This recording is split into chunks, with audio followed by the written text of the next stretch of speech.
आइए आज सुनते हैं पाप मोचनी एकादशी व्रत कथा।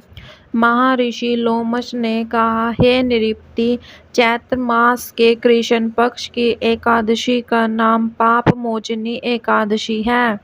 उसके व्रत के प्रभाव से मनुष्यों के अनेक पाप नष्ट हो जाते हैं। मैं तुम्हें इस व्रत की कथा सुनाता हूँ, ध्यान पूर्वक श्रवण करो। प्राचीन समय में चैत्र रथ नामक एक वन था। उसमें अप्सराएं किन्नरों के साथ विहार कर रही थी।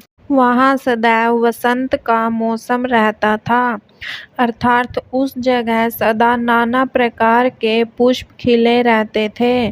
कभी गंधर्व कन्याएं विहार किया करती थी, कभी देवेंद्र अन्य देवताओं के साथ क्रीड़ा करते थे।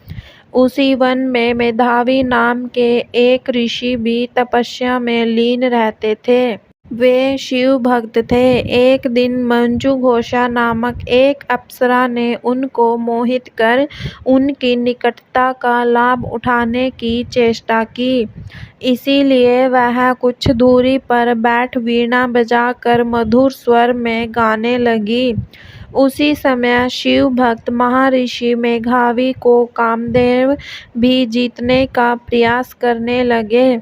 कामदेव ने उस सुंदर अप्सरा के भ्रू का धनुष बनाया, कटाक्ष को उसकी प्रियत्यंचा बनाई और उसके नेत्रों को मंजू घोषा अप्सरा का सेनापति बनाया।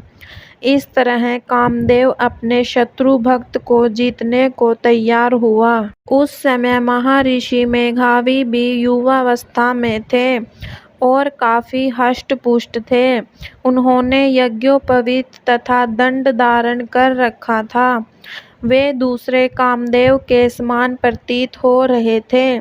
उस मुनि को देखकर कामदेव के वश में हुई मंजू घोषा ने धीरे धीरे मधुर वाणी से वीणा पर गायन शुरू किया, तो महर्षि मेघावी भी मंजू घोषा के मधुर गाने पर तथा उसके सौंदर्य पर मोहित हो गए।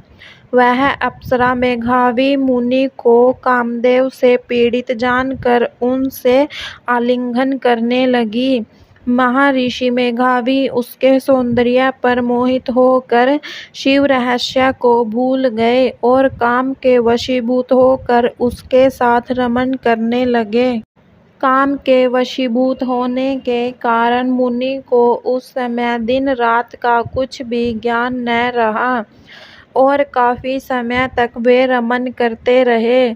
तदुपरांत मंजू घोषा उस मुनि से बोली, हे ऋषिवर, अब मुझे बहुत समय हो गया है, अतः स्वर्ग जाने की आज्ञा दीजिए। अप्सरा की बात सुनकर ऋषि ने कहा, हे मोहिनी, संध्या को तो आई हो, प्रातः काल होने पर चली जाना। ऋषि के ऐसे वचनों को सुनकर अप्सरा उनके साथ रमण करने लगी। इसी प्रकार दोनों ने साथ साथ बहुत समय बिताया। मंजू घोषा ने एक दिन ऋषि से कहा, हे विप्र, अब आप मुझे स्वर्ग जाने की आज्ञा दीजिए। मुनि ने इस बार भी वही कहा, हे रूपसी, अभी ज्यादा समय व्यतीत नहीं हुआ है, कुछ समय और ठहरो। मुनि की बात सुनकर अप्सरा ने कहा, हे ऋषिवर, आपकी रात तो बहुत लंबी है, आप स्वयं ही सोचिए कि मुझे आपके पास आए कितना समय हो गया। अब और ज्यादा समय तक ठहरना क्या उचित है। अप्सरा की बात सुनकर मुनि को समय का बोध हुआ और वह गंभीरता पूर्वक विचार करने लगा। जब उन्हें समय का ज्ञान हुआ कि उन्हें रमण करते 57 वर्ष व्यतीत हो चुके हैं, तो उस अप्सरा को वह काल का रूप समझने लगे। इतना ज्यादा समय भोग विलास में व्यर्थ चला जाने पर उन्हें बड़ा क्रोध आया। अब वह भयंकर क्रोध में जलते हुए उस तप नाश करने वाली अप्सरा की तरफ भ्रिकुटी तान कर देखने लगे। क्रोध से उनके अधर कांपने लगे और इंद्रियां बेकाबू होने लगी।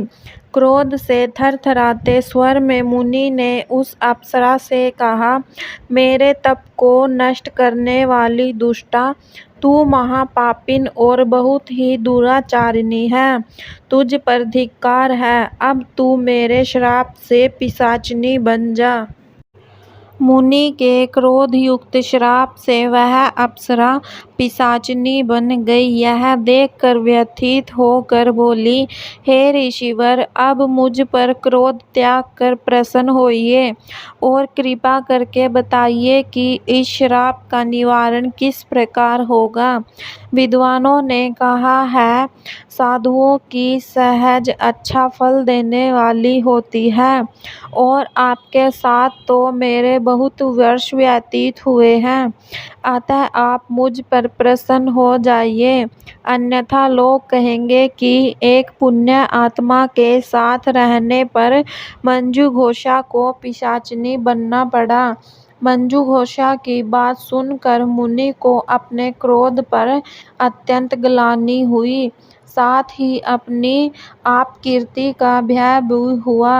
अतः पिशाचिनी बनी मंजूघोषा से मुनि ने कहा, तूने मेरा बड़ा बुरा किया है, किंतु फिर भी मैं तुझे इस श्राप से मुक्ति का उपाय बतलाता हूँ। चैत मास के कृष्ण पक्ष की जो एकादशी है उसका नाम पाप मोचनी है।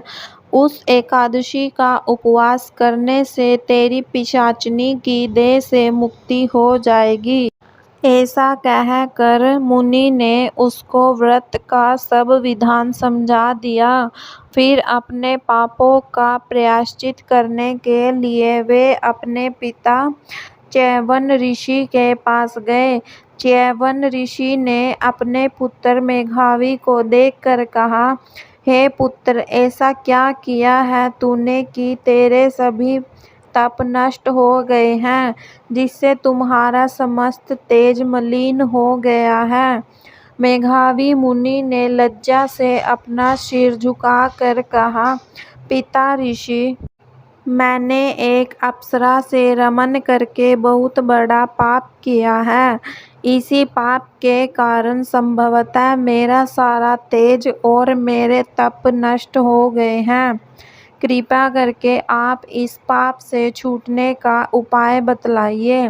ऋषि ने कहा, हे पुत्र, तुम चैत्र माह के कृष्ण पक्ष की पाप मोचनी एकादशी का विधि तथा भक्ति पूर्वक उपवास करो, इससे तुम्हारे सभी पाप नष्ट हो जाएंगे। मंजूघोषा अप्सरा भी पाप मोचनी एकादशी का उपवास करने से पिशाचिनी की देह से छूट गई और पुनः अपना सुंदर रूप धारण कर स्वर्गलोक चली गई। लोमश मुनि ने कहा, हे राजन, इस पाप मोचनी एकादशी के प्रभाव से समस्त पाप नष्ट हो जाते हैं। इस एकादशी की कथा के श्रवण व पठन से 1000 गोदान करने का फल प्राप्त होता है। इस उपवास के करने से ब्रह्मा हत्या करने वाले, स्वर्ग चुराने वाले, मद्यपान करने वाले, अगम्य गमन करने वाले आदि भयंकर पाप भी नष्ट हो जाते हैं और अंत में स्वर्गलोक की प्राप्ति होती है।